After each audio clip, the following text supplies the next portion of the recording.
Right, good morning, welcome back. Now, with all the paint projects finished for the time being, it's time to finally turn attentions back to the XJR 1300 project.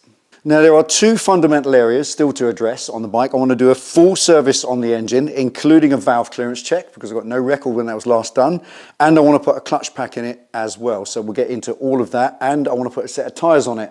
Finally, the tyres on this bike are nearly as old as it is. They're flattened off and hardened off, and they definitely need replacing. So with those last jobs planned and mapped out, I'm just waiting for the final parts I need to be delivered, and then I can get stuck in.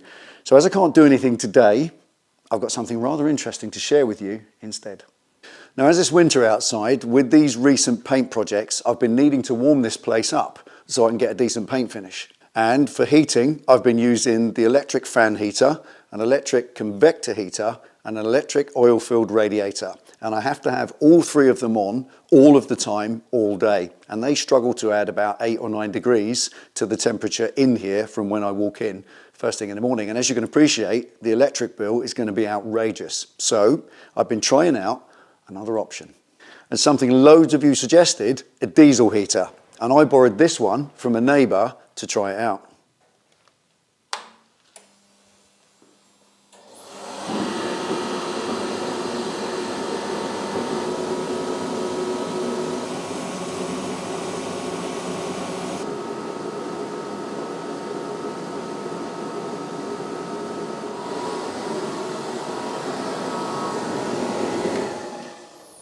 Now, that particular model is a monster. It's way too big for in here, but as a principle of how to heat your space, that for me is perfect. Because I can run it for maybe 3 minutes, it adds 10 degrees to the temperature in here, and because this place is so well insulated, it takes perhaps an hour for that to drop back down again, and I just run it for 3 more minutes. Imagine how economical that is.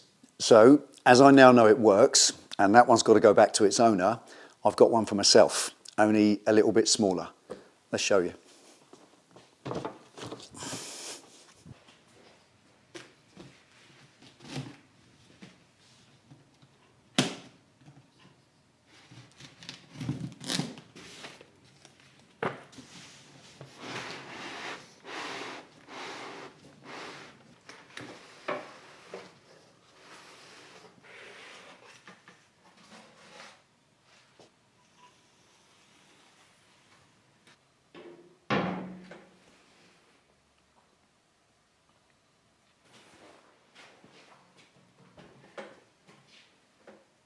Right, a bit dinkier than the other one, as you can see. That's for a warehouse. This is perfect for a shop this size. And as far as I'm aware, this is the smallest one they make anyway. Now, here's the thing. We're blokes, aren't we, right? And we blokes, we don't read instructions, do we? We just normally poke at things until we understand them, and then that's good enough. But that is a pretty dangerous piece of equipment. So I'm not only going to read everything in the instructions, I'm going to read all the warning labels as well before I put diesel in it and press the button. So I'll be back in a minute.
Fire in the hole.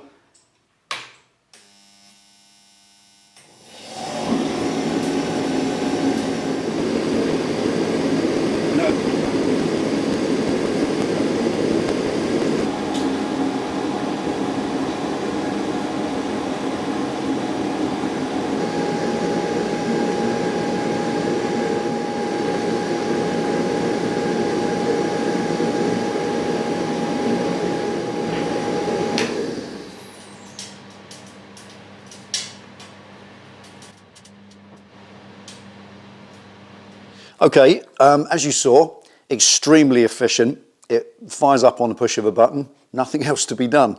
Now it runs on diesel or paraffin, and reading the instructions, we've got a 12-litre tank, and it says that it lasts 12 hours. So I guess we can assume it burns a litre of fuel per hour. I can't imagine you'd have that running for an hour, because as I said earlier in the video, 3 minutes of running one of these and your place is up to temperature, you switch it off. So there we are, roughly 1 litre an hour in burn time. That gives you a calculatable economy if you want to compare it to your electric bill.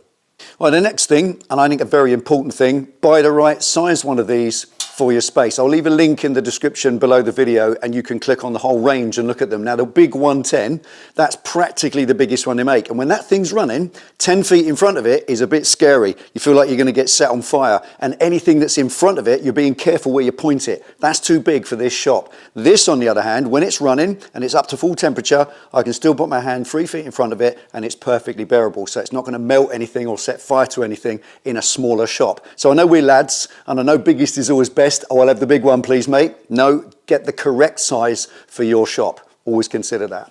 Now, it's a popular understanding that burning any liquid fuel, diesel, paraffin, whatever it is, it emits humidity, moisture into the atmosphere, the space that it's blowing into. That's completely unavoidable. It's just the laws of physics. But 10 minutes running this to get quickly up to temperature, then turning it off, versus all day running ineffective, expensive electric heaters to get up to temperature, that is a happy trade-off that I'm comfortable with. So it leaves me to just say thank you to all of you that made suggestions to get one of these. I admit now I did push back against it a little bit because I heard about the moisture thing, but now I know you don't have to run it for more than 10 minutes and it heats your space up to full working temperature and you switch it off. And with an extractor fan, that's not going to be an issue. So I'm really, really happy with what I've got, and I know this is going to be a far more economical way to run a shop during the winter months. I'm going to leave a link to this in the description. I'm going to thank you for watching. Take it easy, ride safe, and I'll see you next time.